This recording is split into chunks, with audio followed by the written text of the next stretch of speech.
Interview Expert est aujourd'hui du côté de Blériot-Sangatte pour retrouver Monsieur Emmanuel Valois. Monsieur Valois, bonjour. Bonjour, enfin le monsieur n'était pas obligatoire. Comment allez-vous effectivement aujourd'hui? Nous sommes à Blériot pour représenter un petit peu ce que vous aimez avant tout, c'est-à-dire le théâtre. Pour vous, c'est vraiment quelque chose d'important? Ah bah le théâtre c'est ma vie, c'est ma carrière, c'est ma passion, c'est depuis l'âge de 11 ans, j'ai commencé à jouer Molière, c'était l'Avare de Molière, ma première pièce, que j'ai eu la chance d'interpréter, le rôle d'Harpagon, j'étais le plus avare des avares, alors que dans la vie je ne le suis pas, il paraît. Et donc le théâtre pour moi c'est la vie, c'est quelque chose d'indispensable. Je ne sais pas vivre sans le théâtre, tous les jours je fais des réflexions à propos du théâtre, pour améliorer mon jeu de scène, pour apprendre des choses à mes élèves, pour apprendre des choses à mes comédiens. Bref, j'ai toujours envie d'évoluer et donc c'est une vraie passion. Ça vous dévore, une passion parfois. Cette passion, vous l'avez commencée à partir de 13 ans, il me semble, pour pouvoir préparer votre premier spectacle. Oui, à l'âge de 11 ans, je jouais Molière et puis après, à partir de 13 ans, j'ai voulu faire des petits sketchs, des choses comme ça. Et puis, il faut dire qu'on est d'une génération les inconnus sont arrivés à notre époque. Ils ont commencé à faire une carrière énorme. Il y a eu le petit théâtre de Bouvard. J'ai vu les Chevaliers Las Palais débuter. J'ai vu tout ça. J'étais trop jeune pour y participer, mais c'était pour moi le métier que je voulais faire. Entendre rire les gens, je pense que c'est ce qui m'émerveille encore aujourd'hui. C'est une drogue. C'est une drogue. Est-ce que le terme artiste a évolué après effectivement le Covid que nous venons de passer? Le terme artiste n'a pas évolué. Ce qui a changé avant le Covid, c'est que nous étions indispensables. Pendant le Covid, nous ne servions plus à rien parce qu'on n'avait plus le droit de fréquenter les salles. Il fallait que chacun reste planqué chez soi. Je l'ai très mal vécu, très mal vécu. Et ensuite, on m'a dit reviens jouer. Et là, je suis redevenu indispensable. Donc, c'est un grand bonheur. C'est un grand bonheur parce que moi, je suis un serviteur pour le public. J'ai toujours aimé les gens, j'ai toujours aimé le public. Je pense que si je fais ce métier, c'est parce que je suis amoureux des gens. J'aime le public, j'aime les gens. S'il y a du monde autour de moi, je suis quelqu'un de très épanoui. S'il y a une personne qui compte particulièrement dans votre vie, c'est peut-être Juliette Gréco. Oui, je pense à elle justement pendant que vous posiez la question. J'ai une pensée pour Juliette Gréco. Juliette Gréco était une marraine extraordinaire qui m'a mis le pied à l'étrier, qui m'a fait... la rencontre s'est fait comment? Qui m'a montré... la rencontre s'est fait tout bêtement. C'est que je voulais absolument qu'elle soit ma marraine et son producteur avait refusé. Il avait dit qu'elle avait autre chose à faire qu'être la marraine d'un jeune débutant et puis qui allait ouvrir un petit théâtre, Les Insolites. Ça ne l'intéressait pas tellement, lui.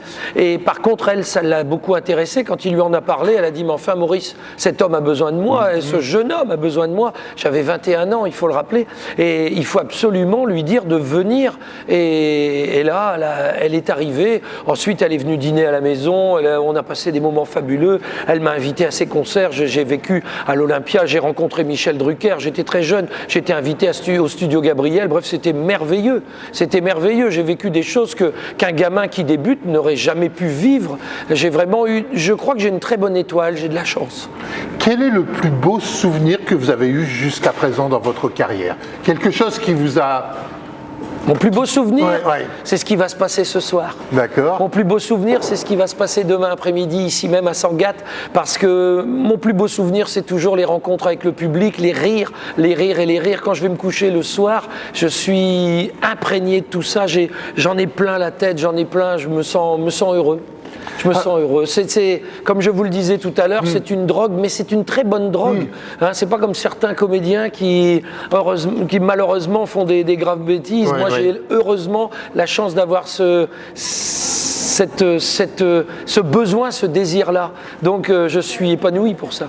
Quand vous avez commencé à l'âge de, on va dire, 11 ans, 12 ans, est-ce que vous pensiez pouvoir par la suite créer votre théâtre qui prend aujourd'hui 220 places? À 11 ans non, mais à 14 ans, ma mère a retrouvé dans le grenier des plans que je faisais de théâtre. Ah bon? Je dessinais des plans quand j'étais en 3e, à l'âge de 14 ans, et elle les a retrouvés. Et donc j'avais le désir de posséder un théâtre. Oui. Le terme artiste aujourd'hui, entre artiste et producteur, lequel vous passionne le plus? Puisque vous êtes également producteur. Mais j'ai été obligé de devenir mon propre producteur parce que comme Juliette je vais vous citer Juliette Gréco, justement, qui m'a appris énormément de choses. Elle m'a toujours dit, tu sais, moi, on a commencé à me donner à manger le jour où je n'avais plus faim. Et moi, ça a été pareil.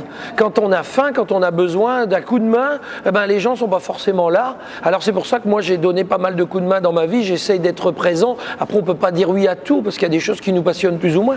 Mais il faut répondre et entendre l'appel de temps en temps. Et Gréco a entendu l'appel pour moi, et moi, j'ai entendu l'appel pour d'autres. Et c'est fabuleux. Mais donc, pour moi, je suis plutôt un artiste, mais le producteur est nécessaire. C'est-à-dire que le producteur, c'est quelqu'un qui va gérer tout ça. Si les décors sont installés, c'est parce que j'ai du personnel qui l'a fait. Si le spectacle est là, c'est parce qu'on l'a vendu dans une mairie. C'est parce que toutes les semaines, je suis en tournée partout. J'ai la chance de faire 200 galas par an, 200 spectacles. C'est énorme quand même. C'est énorme et c'est très fatigant parfois, mais c'est tellement jouissif que je ne peux pas m'en passer. Je vous l'ai dit, c'est une drogue. Avant de venir vous rejoindre, effectivement, à l'entrée, j'ai rencontré 2 personnes à l'entrée. Ce sont les Bauderches. Il paraît qu'ils sont en vadrouille ce soir. Ah, les Bauderches sont en vadrouille, ils vont aller toucher un héritage à Paris. Hein. Attention, ça c'est extraordinaire parce que la vieille tante est décédée et bon, ils ne l'aimaient pas beaucoup, elle n'était pas très gentille à leur égard, mais ils vont aller toucher l'héritage quand même et ils vont toucher une somme considérable, sauf s'il décède, parce que s'il décède, c'est le cousin Scipion qui va tout hériter. Alors le cousin Scipion est peut-être tenté de nous zigouiller. D'accord, ok. Cela veut dire que ce soir, vous allez nous présenter un théâtre à rebondissement. Tout à fait, c'est une comédie de boulevard avec des portes qui claquent, avec des mésaventures et des aventures. Bon, heureusement, on dit toujours que qu'est-ce qu'une comédie? Et ça, c'est le professeur qui vous parle. La comédie, c'est dont le dénouement est heureux. Donc à la fin, ça se finit toujours bien. Voilà. Et il y a une histoire, il y a une idée qui nous reste en tête depuis tant d'années. C'est ce que nous avions effectivement à la télévision avec le théâtre ce soir. Pour vous, c'est peut-être un petit peu ce qui vous a orienté aujourd'hui, pourquoi pas, à continuer à jouer. Alors je vais vous donner une petite confidence, c'est que j'étais fou de Jacqueline Maillan, de tous ces gens-là, et j'ai la chance aujourd'hui de fréquenter assidûment, d'avoir l'amitié de Chantal Latsou, qui pour moi est la Jacqueline Maillan moderne de nos jours, contemporaine dirais-je, et ça c'est fabuleux parce que c'est une femme formidable qui a 74 ans et qui est dotée d'une pêche incroyable et qui joue tous les soirs. Vous voyez que ça conserve, donc j'ai raison de faire 200 spectacles par an. Quel sera effectivement le plus beau vœu que l'on peut vous proposer en début d'année pour cette nouvelle année? Alors, je fête mes 30 ans de carrière cette année. J'ai démarré en 1993, comme vous l'avez dit, avec Juliette Gréco, et je souhaite encore travailler 30 ans. Voilà, ce serait ça le plus beau vœu, c'est de monter sur scène, de jouer partout et de faire rire les gens. Au moins, je sers à quelque chose. J'aurais pas été né pour rien. Voilà. Monsieur Valois, merci d'une part pour ce spectacle que vous allez nous proposer ce soir. Merci pour ce que vous faites effectivement pour les artistes, que ce soit dans la région ou le cas échéant en France entière. Merci beaucoup. À bientôt. Merci à vous. À bientôt.